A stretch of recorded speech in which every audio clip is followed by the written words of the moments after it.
Welcome, everyone, to another episode of the Powerhouse Podcast. I am absolutely thrilled because I have an amazing powerhouse joining us in the ring today to really engage in those courageous, connected conversations. And so before we share a little bit about the show and share a little bit about our guests, let me just pause and give a shout out and warm welcome to Debbie Lynn Grace, who is joining us today. Welcome, Debbie. So great to have you here. I'm excited. I'm really excited about this. Thank you for having me. Absolutely. And you will all see why this woman is a powerhouse, because this really is our platform to have those conversations around redefining leadership and understanding that leadership is truly a choice. It's a choice in how we choose to show up. It's a choice in how we choose to serve others. And it's a choice in how we take responsibility inside that space, which means it is fair game for us to have some really rich and meaty conversation and go a few rounds in the ring today. So before we jump in, let me tell you a little bit about this powerhouse. It is the obstacles, challenges, and unexpected opportunities that truly lead you to discover your higher calling. For Debbie Lynn Grace, the road to her purpose felt like an unconventional route and path she never envisioned herself taking. Now each step on her path makes perfect sense. Today, Debbie is she's a recovering 30-year marketing expert, and I'm a recovering 20-year corporate expert, so we have some things in common. Author of the book Outrageous Business Growth, a contributing author to 5 other business and personal development books, an international speaker, energy worker, and intuitive. Over the last 30 years, Debbie's programs have impacted hundreds of thousands of people. Today, through her online programs and live events, she is blessed to show highly sensitive people and empaths worldwide how to dissolve the energy blocks that prevent you from leading a life of purpose, authenticity, love, and prosperity.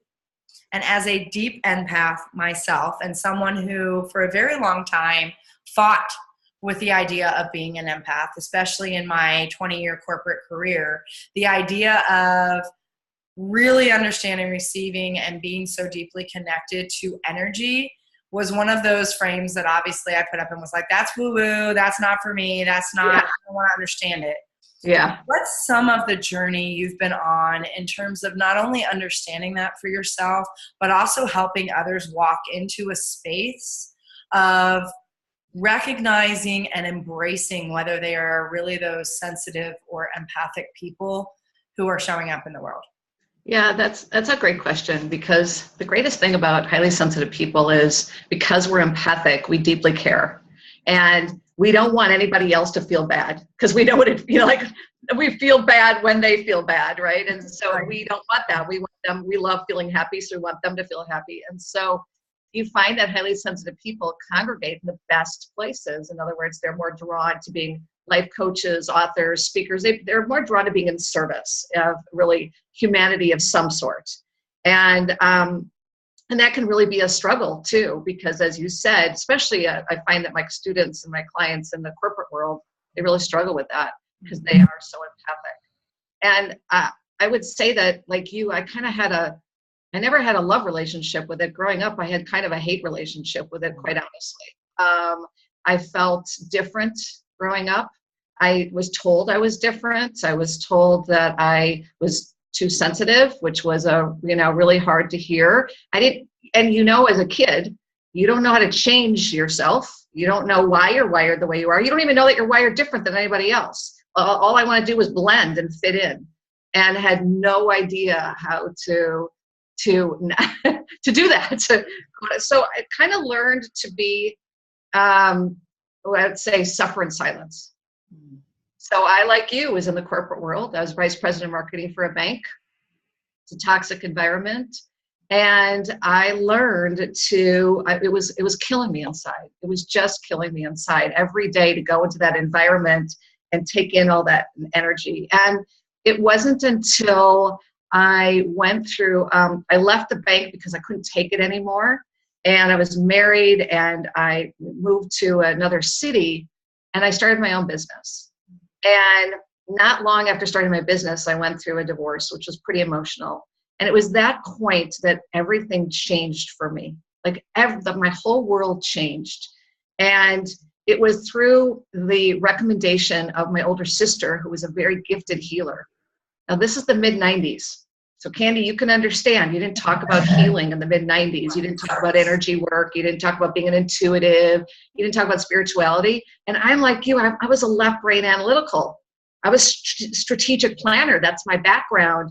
And here I have a sister who's woo-woo, right? She's and the last thing I want to do is be even more different than I already knew I was. And so, but she said some magic words that changed my life. And she said, Debbie, it's time for you to learn what I do.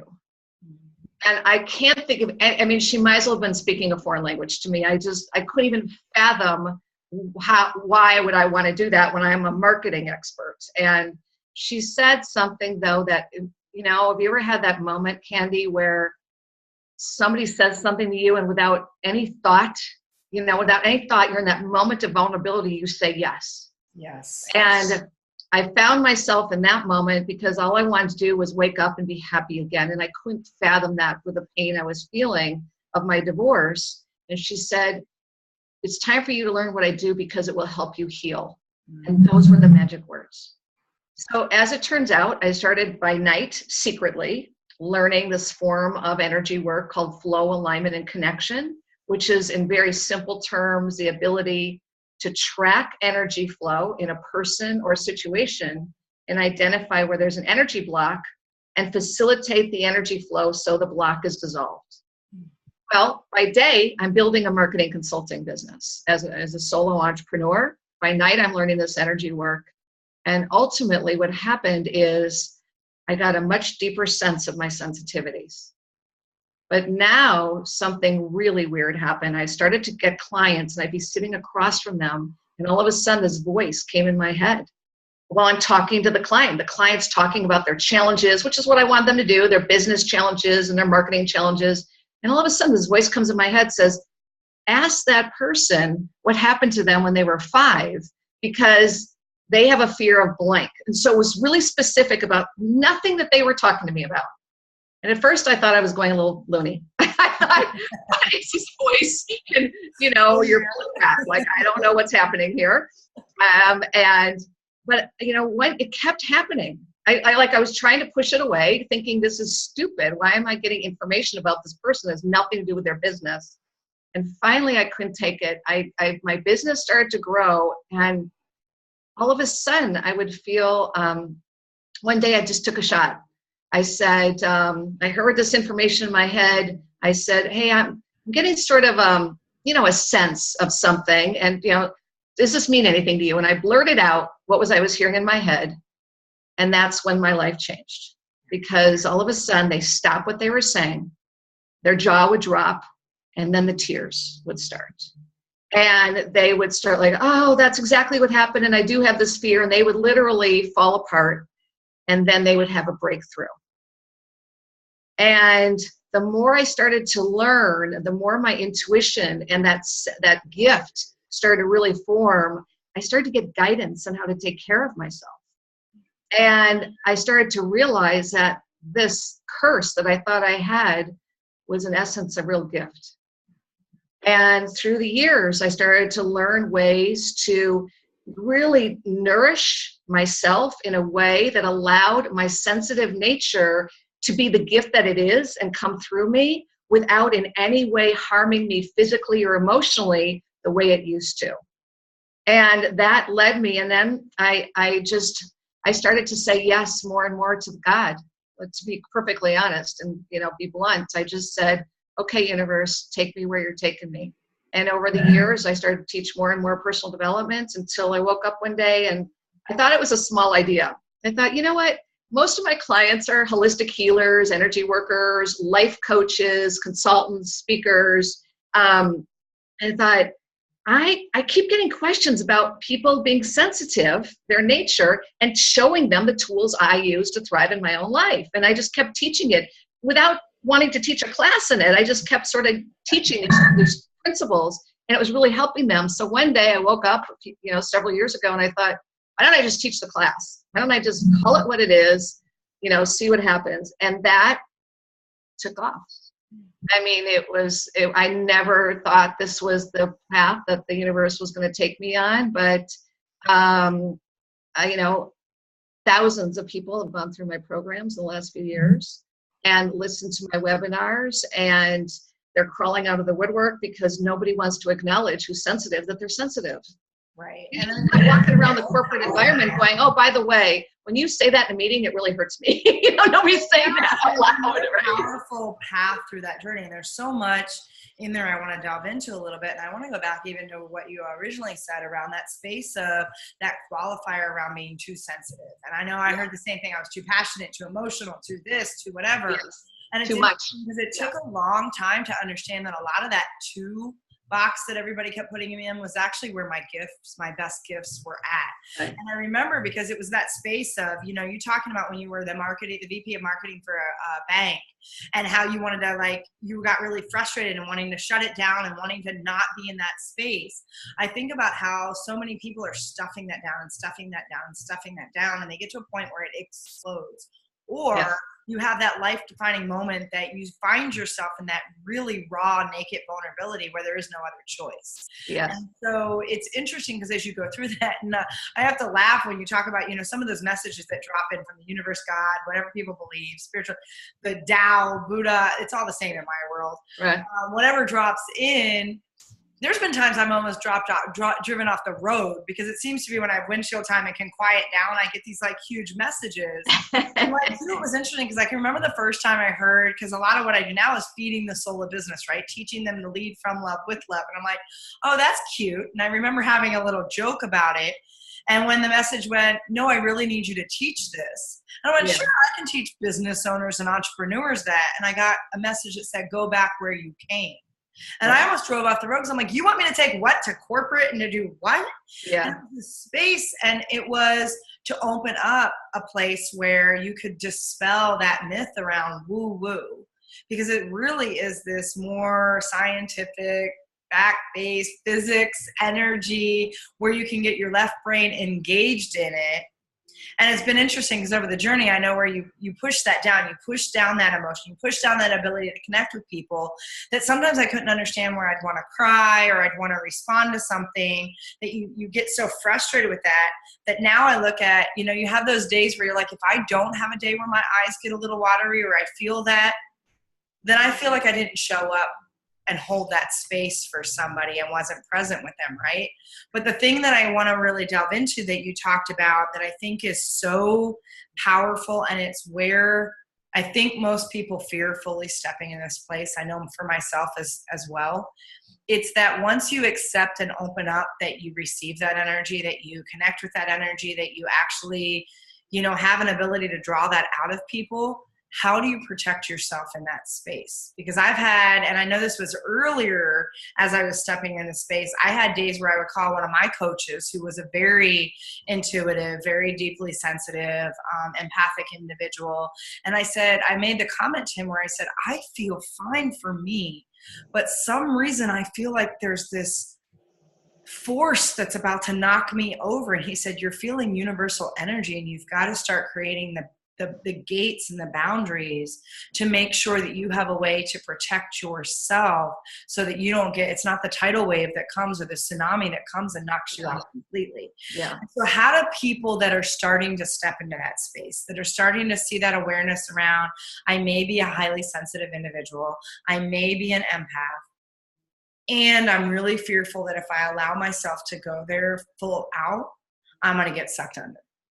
I think that's a very natural fear for somebody that's highly sensitive, because I find that most people who don't have the tools and know literally how to take care of themselves on a daily basis, they end up being in three modes. They either end up being in protection mode. So what it looks like is they end up withdrawing quite a bit. The protection is like, I can't do this anymore. I'm in complete overwhelm. I'm out of here. And which becomes a very lonely journey, quite honestly. Or they become self-sufficient mode, especially the people like you, Candy, or the overachievers. It's a lot of overachievers, because quite honestly, in school, you're taught that you're rewarded for being an overachiever. So we're taught that in school growing up, which can take somebody down who's highly sensitive. Yeah. So highly smart, very intuitive, really wants to go after things.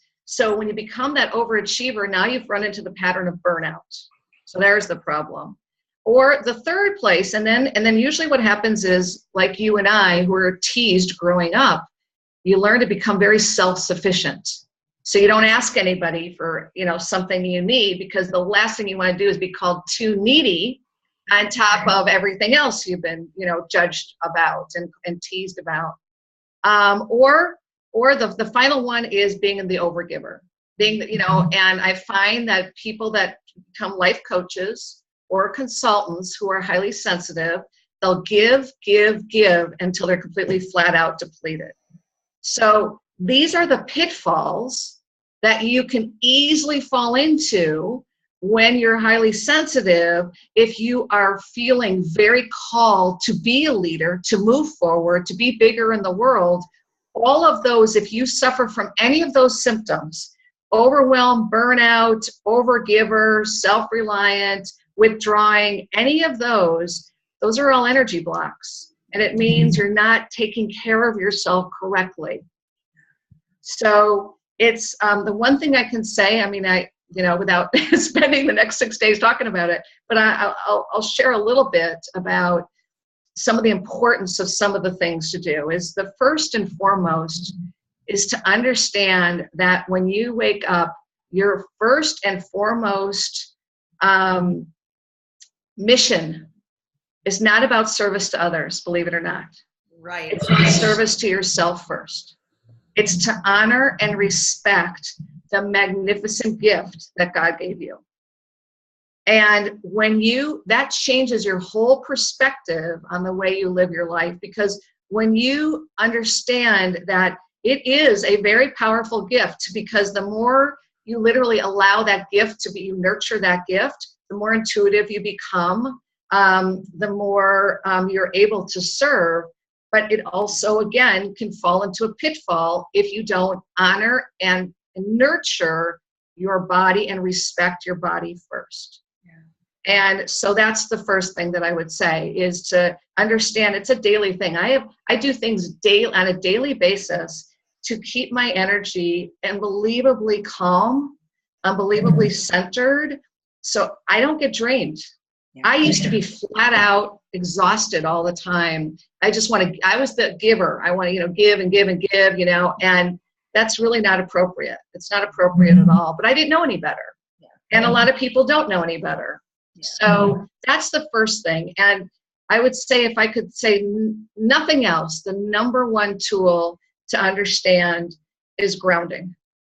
And it's plain and simple. If you are not grounded, and I've worked with a lot of very gifted energy workers who, are my students, and yet they're not grounded. So they run into huge problems of end up being sick, physically ill, taking on other people's energy. And I know, Candy, you're, do amazing events. That can take a lot out of you. It does.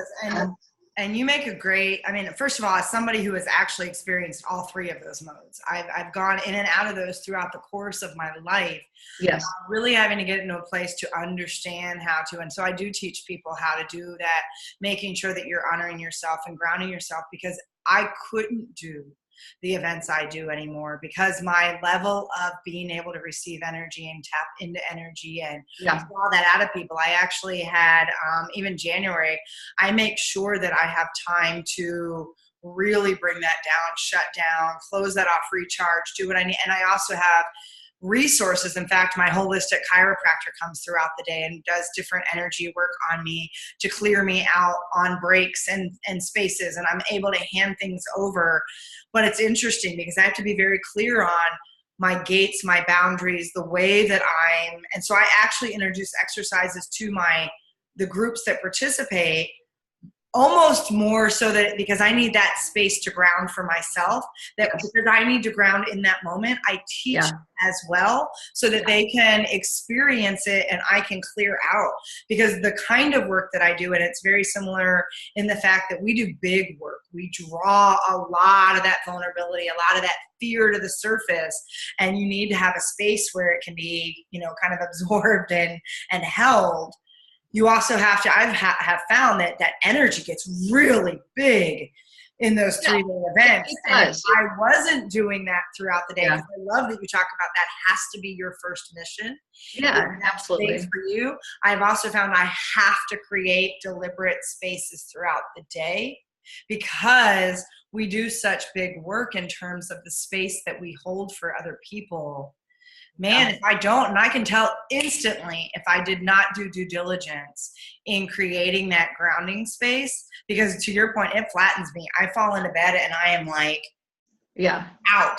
And I've had to clear out my schedule the next day to adjust for it.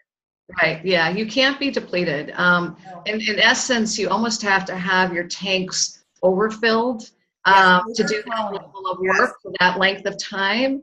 But I think the other thing that I find is that, remember, when people go into fear, their energy moves up their body.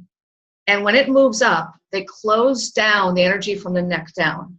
So what that creates is massive internal pressure. And that's where fears get triggered.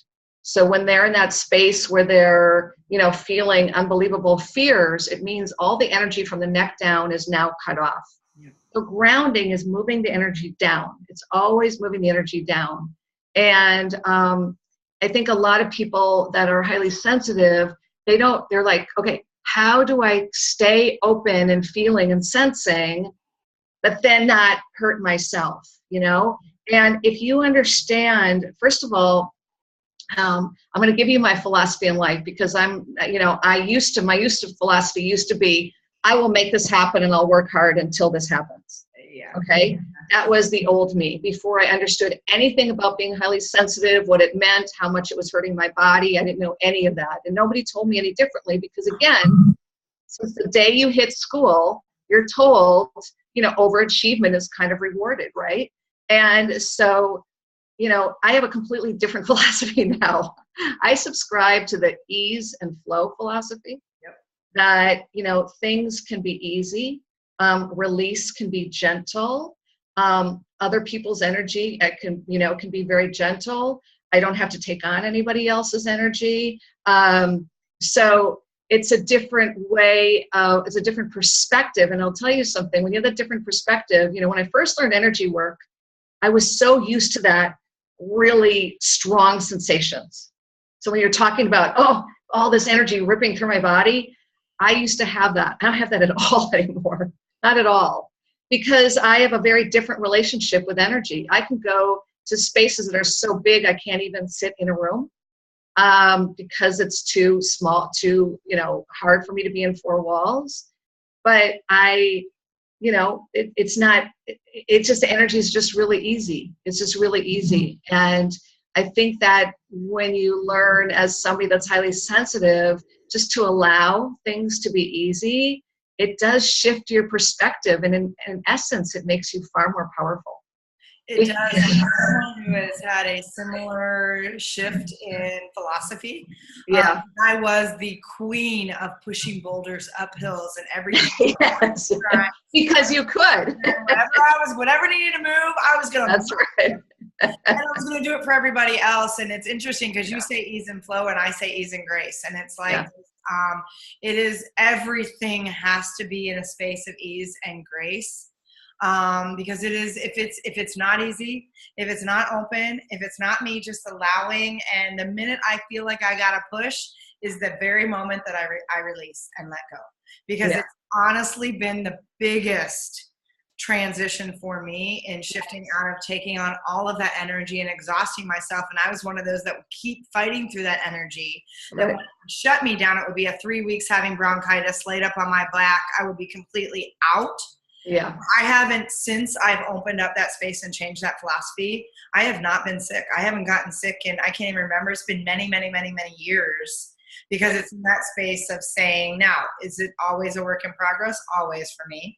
Yeah. And it becomes easier and easier and easier to open up some of that peace, that joy, that just pure, open, wide space. That's like, oh my gosh, I could have spent, I'll be 45. I could have spent probably the first 38, 40 years a whole lot less tired if I would have learned this. I hear you. I hear you. Now people tell me all the time, they're like, you're so busy. I'm like, first of all, that's not a word in my vocabulary. I'm very productive. I'm very intentional. There's a lot I have going on in that moving, but I've never had more white space in my life. I've never had more open white space. Yeah, nice. Because Very it's nice. just an allowing, ease, and grace. And whatever needs to drop in, drops in. I truly believe that if God in the universe gave me this gift, gave me the ability to dream these dreams, I will get everything I need to make it happen. Wow, what a huge, that has probably been the best thing I've ever awoken to in my life, is to stop grinding and grinding through everything. Yeah, it's very powerful. It's the difference between pushing and allowing. And for somebody who is basically spent their whole life as an overachiever, allowing is a foreign concept. But it's beautiful when you choose to receive it. It's beautiful when you choose to receive it. Yeah, yeah. And allowing yourself, and what it takes is it takes a very diligent and commitment to faith. Absolutely. It takes total commitment to faith, which is 100% the reverse, the opposite of what we're taught to do growing up. And it doesn't mean, as you said, that you don't have a lot going on. Doesn't mean that. Doesn't mean you're not taking action. It doesn't mean that either. But you have access to a greater level of discernment. What's the right action to take? When should I just step back and let it all go? When should I shift course? When you have the kind of mental clarity that you need to be able to make those kinds of decisions, and then it becomes, it does become really a dance with the universe, in manifesting. And there are times you're taking action, and sometimes the action is literally just being still. That's the action, and so it's overachievers.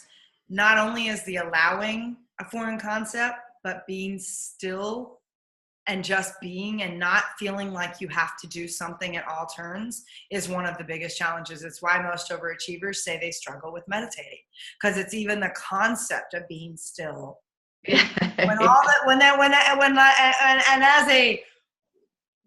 Still recovering, but still extreme type A personality. Yeah. It has been one of the biggest gifts to realize that the biggest magic and power comes from the quiet space to be still, to just be and not feel like I have to be doing something at all turns. Yeah.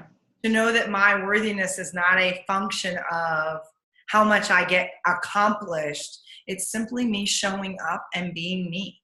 And, it's a powerful statement. It's a powerful statement. Big learning. Yeah. It certainly isn't taught in school, and I can understand why. I mean, it's not that I don't. I'm happy about my education growing up. That's fine. But when you raise your hand and say, "I'm up for the spiritual journey," it's a whole different set of rules that most people have to figure out. Nobody's teaching you the rules. Nobody's giving you an understanding of what it means to receive, what it means to allow, what it means for discernment. Like all of those concepts that's what you signed up, and that's what it requires to walk this journey. And as somebody that's highly sensitive, you're more inclined, and it's better off for you to walk in that journey than to walk mainstream and just go into the way you were taught in school, which is set a goal, have a plan, work hard to achieve that goal. I guarantee you can be very wealthy having that plan. You can do that, be extremely wealthy. You can reach a lot of goals, and you'll probably be flat on your back. Right. Frequently. Frequently. I tell people, I'm like, yes, you can be, quote, successful by the definition of what we've put out there as a cultural success. Yeah. But the bigger question is that what's it going to cost you ultimately? Yeah. Fighting that and not standing in the space to accept and understand that you were given a gift, because it is a gift. And I know that there's a fight before that place of where you embrace that. I know there was for me. It was a very hard fight. I really pushed it and had, even a mentor of mine once say, she's like, Candy, you have this energy. People are either really drawn into it. She goes, they're drawn into it regardless, but you can like open up a space or you can shut it down and you don't even realize you have that power. And I remember my response was, I don't want that responsibility. I didn't ask for everybody to play in the space and tell me their life history and want to give me all their vulnerability. And she said, wow, it's interesting. Someone who keeps saying I have a bigger bigger purpose, and you know that you were meant for this space, why, when you haven't quiet down the BS in your own head, you're not willing to accept what's standing in front of you as a gift? Yeah, yeah. And it is a gift. And it's 2 years after that conversation to finally go, oh. I got it. Right? And so, but once you accept it as a gift, that's when you get to create a very different definition of what success looks like. And yeah. And you know, and that every gift has a challenge. Yeah, absolutely. Every gift has a challenge. Every challenge has a gift. Okay. So you decide, do you want to look at it as a gift that has some challenges that when you honor and nurture yourself, the challenges go away? Or do you want to look at it as a constant challenge and try and fight, you know, figure out there's no gift in this, you know, it's nothing but judgment and criticism and physical pain. And, you know, I've had students who run the gamut. They actually have had to literally quit their job. They've moved home. They don't leave their house because their sensitivity to outside energy is so strong. And when they learn the right tools, they have a massive transformation. Nobody needs to live like a hermit. That is nobody, there's no way the universe put you on this planet. We're designed to do that. We're designed for connection. We're designed to engage. And so that's a perfect segue, because I want to make sure before we start to bring this to a close, which our time goes so fast on these. My goodness, I look up, I'm like, holy cow. How can people who are maybe one of a couple things, feeling some triggers showing up right now, because it's always interesting, and I have said this on other shows, if you're feeling yourself triggered by some of this conversation, or you're feeling some things kind of get stuck up in the area where it may be a sign that it's an opportunity for you to step into a space to acknowledge another level of gifts that you might have. And so for those people that might be experiencing that, or for those people that if they're not the person that's highly sensitive, they might have someone in their life that is, and they want to create the tools so that that person stays healthy. Or for someone that's just curious, how can they reach out? Because you do amazing work in this space. And while we can scratch the surface and get a little under it here, the work you do requires like time and an investment in this space.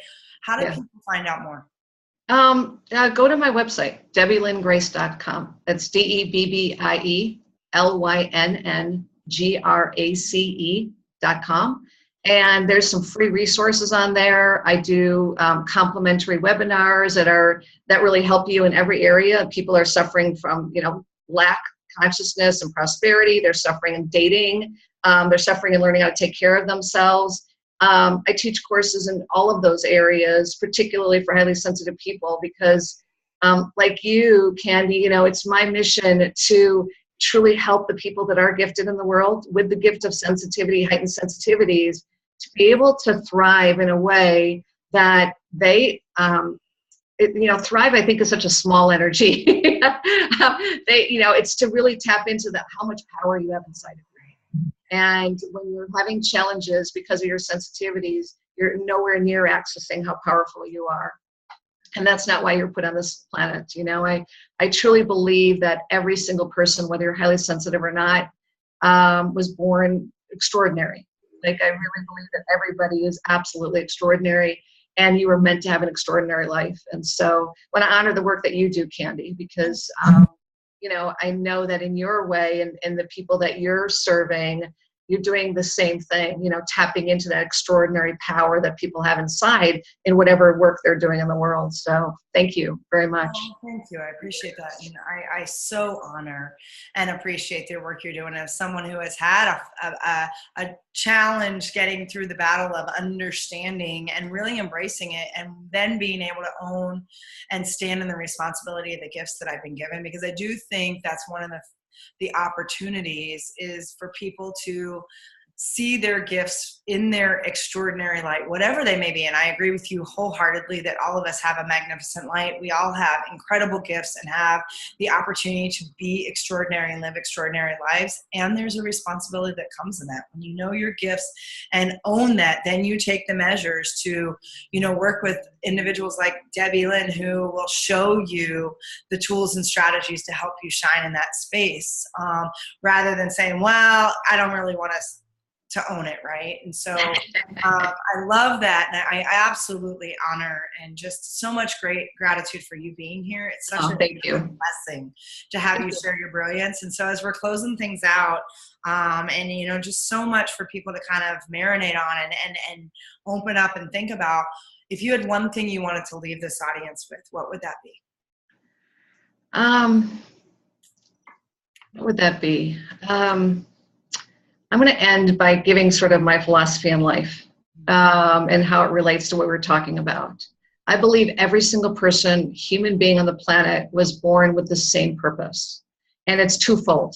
The first part of the purpose is to be in service, and that takes a million different forms, and it will change as you change and evolve in your life. Your level of service, whether it's at a micro level with your family or at a macro level as a leader in the world, it's always going to shift and change.